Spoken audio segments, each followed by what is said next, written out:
Hello and welcome to a special episode of the Lights, Camera, Combat podcast, the podcast where we speak to incredible people with inspirational stories from a life in connection to combat and shine a light on it.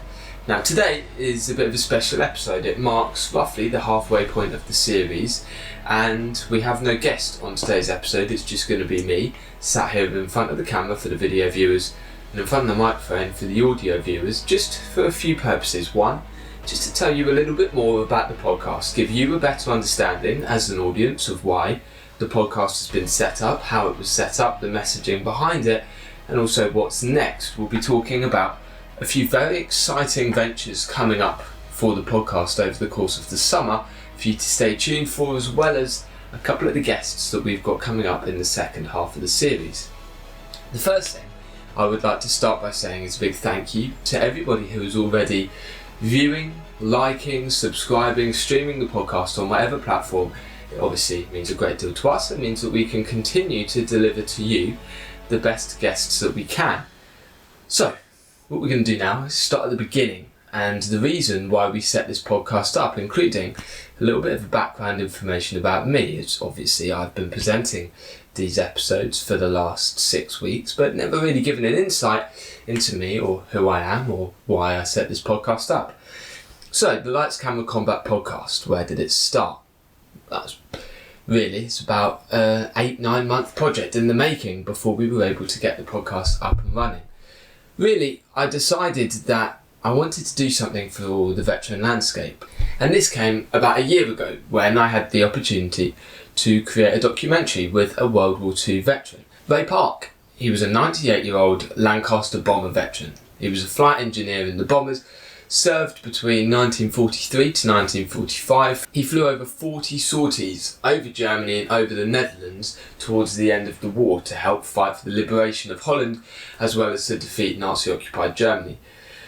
Came in contact with Ray quite innocuously through a Remembrance Day service, and I'm keen not to give too much away about this documentary because we will be dropping the documentary live onto the channel, which will very, very soon, which will tie in with the 85th anniversary of VE Day. It's going to be a special drop onto the channel. It will be both available on video form on YouTube as well as audio form on Apple, Spotify, however you listen to the podcast.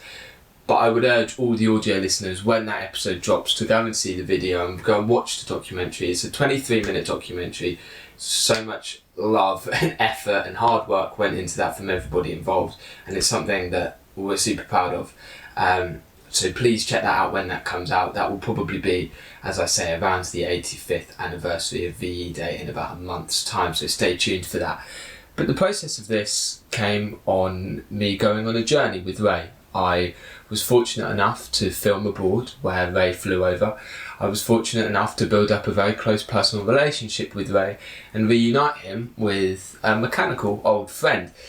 The whole process of this opened my eyes to a couple of things. Firstly, there is nobody really out there who is of a certain age, myself included being 21, my sort of generation. There's nobody out there creating these kinds of stories, being able to continue these sorts of messages, and it became quite clear to me there was a bit of a gap in the market. We were getting a lot of feedback on the process of making the documentary, that it was great to see people of my sort of age involved.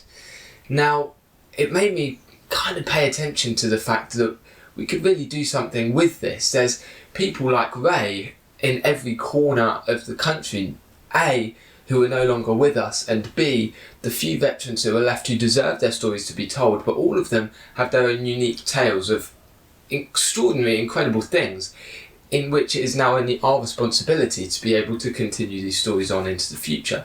So I ended up going on this journey, finding the story of Ray's life, going from beginning to end, and the process of which ended us up with 2 Royal Television Society Award nominations for Best Short Documentary and the Best Written Craft, the Best Script.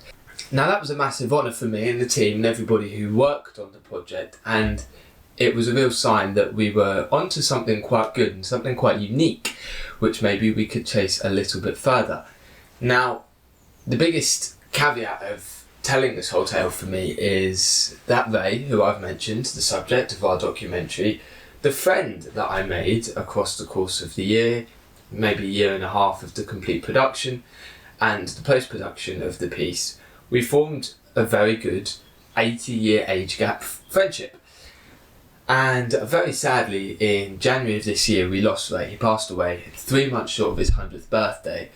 And, we were able to notice the biggest thing of this whole project was being able to notice the difference on Ray's face from the start of the journey to the end, the smile and the pride, the two biggest things that grew across the course of the documentary. And by the end, it was the very first time, and tell a little inside nugget of information for when the documentary drops and you're able to see the documentary.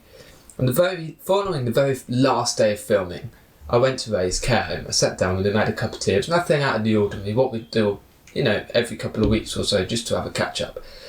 And Ray told me that day, that was the first time that he had felt proud of what he had done. And that is an incredible thing, to get him to that point. There's so much work had gone into it, and you kind of can sometimes get wrapped up in the production of what you're putting together, but actually the human element of that was that he had been proud of what he had done. And I bring this right back to the podcast because that's where everything started. Moving on from the documentary, it opened my eyes to the fact that there is a massive window of opportunity for us to attack to get the veteran stories out there wider, tell more stories, and tell it in a bit more of an engaging way than's being done at the moment.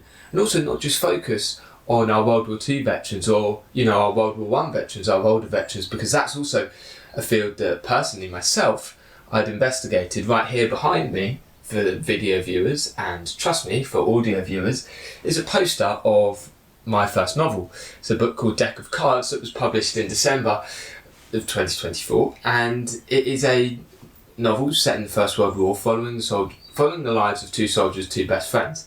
And it's another form of media that can be consumed in a way that is showing that the trials and tribulations that soldiers had in these what now seem like historical wars are exactly the same as the trials and tribulations we have now, if not exacerbated by the circumstance of war. And I think we take that for granted now, not really recognising because life has moved on so much. But actually the core principles and values are exactly the same as we face today. So I realised the fact that there was a little bit of an opportunity for us to help tell the stories of World War II veterans to present day Iraq and Afghanistan veterans in a way that maybe isn't being done before. I think there's a real focus on military stories that are only really known within the military community. There's incredible charities doing incredible work to support veterans, but their stories are not overly accessible to people outside of that community because there's nothing to draw them in. If there's no innate interest in the military, you might not go out and listen to that interview. So what we wanted to do is take that military aspect of somebody's life, put that on display, but also take people who have done incredible things, inspiring things, so that if you need a little bit of inspiration, a little bit of motivation, a little bit of helping you achieve your dream, your next step, the first step, there are these people that have been there and done it with some incredible and some challenging and very, very tough groundings and foundations and sometimes lost limbs or mental struggles through PTSD of serving for our armed forces. These people have been able to achieve such greatness and be able to turn it in a way to inspire all of you who might have no interest in the military, but actually you can be inspired by these people who have all got a military connection. And in doing that, we're being able to push these veteran stories out to a wider audience by not just focusing on them as soldiers, on them as veterans, but also the achievements that they're able to make in day-to-day life. And for some people who might suffer from complex PTSD, that is an incredible achievement in itself to just get through each and every day, let alone go on to set up your own businesses or set up your own survival schools or some of the examples of the incredible stories we've heard on the series so far. That was why we set this up. We wanted to give those people a voice and an opportunity to help them get their stories out there and help you feel inspired and feel motivated. So that's why we set this podcast up. The first 6 weeks of this series so far, We've had veterans ranging from D-Day veterans, Lancaster bomber veterans, world record snipers, entrepreneurs and 4-time world record holders. So you can't get a broader spectrum of people than that. You can't get somebody who was 17 on D-Day and somebody who's rode solo across the Atlantic Ocean. They're two completely different kettles of fish altogether, but at the same time, two military men who have come through life with the principles and the hard work and the discipline that they learned through that, and the skills of discipline. If you're wanting to make a change in your life, the biggest thing that you have to get a hold of and get a grip of is that discipline to be able to not just make the change but stick to the change to reap the rewards on the other side. And that is what we're seeing through the stories that we're being told from guys from lived experiences 80 years ago to 8 months ago. All of them have similarities, and that is what we're trying to show, is that it doesn't matter how old you are, where you come from, your background, what you've been through, everyone can get something from this podcast, and it can inspire you all in different ways. That really, in essence, is the background of this podcast.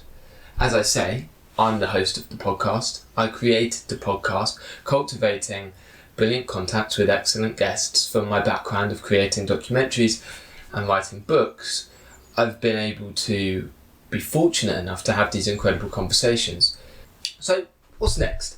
Looking forward, we have some unbelievable guests coming up round the corner, and I will tease our next episode next week very shortly, because that's probably maybe my favourite episode I've recorded so far. But we will have incredible names still to come, the likes of TV presenter JJ Chalmers. He's just around the corner, one of our guests that we're super excited to record with very soon, going from suffering complete life-changing injuries in Afghanistan to going on to present the BBC's coverage of the Olympic Games. If anything shows you a grit, determination and a want and a willingness to fight back against adversity, it's that story. And we have some unbelievable conversations like JJ's, like next week's guest and the rest of the guests to come across the course of this series. And once the first series finishes, we have an incredible summer planned. And this is why I wanted to do a bit of a different style episode for everybody listening and everybody watching, to be able to know what's going to come, so you can make sure that you are staying tuned to the Lights Camera Combat podcast, because this is going to be the place to be over the summer for the conversations and for the exciting adventures that we're going to be going on and bringing you along with the journey. Over the last couple of months, I've been working very closely with the incredible charity Help for Heroes, who do unbelievable work for the veteran community, to see how we as a podcast can give back to them and give back to the veteran community, as well as spreading the message out as far as possible to the wider audience, to you guys and to the media as a whole. So, in the summer, Lights Camera Combat podcast will be taking over fundraising at Help for Heroes for the Lights Camera Combat Summer of Fundraising. We'll be taking on 3 fundraising expeditions, details of which I won't reveal yet, because we will be revealing that information very soon, within the next couple of weeks at the end of an episode, to let you guys know how you can get involved and how you can donate money and how you can find out more online about what it is that we're doing. And then the message is going to get out there, it's going to be out in the press, it's going to be out in the media, where you can see more about what we're going to be doing. But what our goal is, and our plan, is to raise as much money as we possibly can, get as many people involved as we possibly can to raise as much money for Help for Heroes. It's an incredible cause which directly helps many of the veterans we have already spoke to, many of our podcast guests already, where we have podcast guests coming up, more than one, who are patrons and ambassadors for the charity. And it is an awesome charity that does exceptional work for the lives of veterans and their families, and we want to help give back to that. And what that means for the podcast is these expeditions are going to contain a very special guest from the podcast on each expedition, where we will be being able to build on the podcast episode that we've already recorded, build on their stories, and be out in the open in their comfortable environments, putting me out of my comfort zone to find out a little bit more about their lives in a bit more of a practical way, and create a 3-part mini documentary series. It is a really, really exciting project that has been in the works for a long time, that we're really excited to put together and give to you guys across the course of the summer. What we can say right now is that these are very, very likely to happen at the end of May, in July, and in the end of August. There's going to be enough time in between each that we can keep getting the message out about the summer fundraising that we're putting together. We can raise as much money as we possibly can, and then we can deliver some really exciting content for you guys. The episodes, obviously, as I said, there'll be a mini series of documentaries, but they will be available as video episodes, but we will also release them as audio episodes as well if you're unable to watch the video episodes. But obviously, as I say again, the same as the documentary, I'd highly recommend when those video episodes drop, come over, watch that mini documentary series. It will be following the process of even some of the training, the preparations and the undertaking of these challenges. And as I say, not to miss some extraordinary guests who are going to come along with us for the ride and for the challenge, and hopefully have an awesome time and raise as much money as we possibly can. So that is what is around the corner for the podcast. So we still have the second half of the series still to come, with unbelievable guests to come onto the pod. We've also got the documentary to drop with Ray. We then have our summer fundraising with our 3-part series to drop as well. It's really, really, really exciting. This is the podcast to be watching at the moment, because we are going to be speaking to awesome people doing unbelievable things, pushing ourselves to the limits and bringing you along for the ride for everything that we've got coming up. And I'm very, very excited to be getting the ball rolling next week with probably my favourite guest so far, with England rugby legend, England's all-time record try scorer, at the time England's record appearance holder, Rory Underwood. This conversation I had with Rory, I spent a couple of hours with him, sat down, had a great chat about representing England, breaking records, playing in 3 World Cups, in a World Cup final, all while serving as a pilot in the RAF. It's just an incredible story, mind-blowing stuff, brilliant to get into the mind of not only an RAF pilot who's travelling 450 miles an hour, but also running out in front of 70,000 home fans when you pull on that England shirt, and getting a feel for both those sides of life. That episode will be coming out audio on next Friday, and then it will be coming out the following Wednesday on the video podcast on the Lights Camera Combat YouTube channel. If you're an audio listener and you haven't checked out the video episodes before, go back, have a look at them. It's great to see the guests, it's great to watch the chats unfold. Drop a subscribe, drop a like, all that good stuff, everything that you would do, hopefully on the audio channels as well. And as I say, this is a very exciting place to be.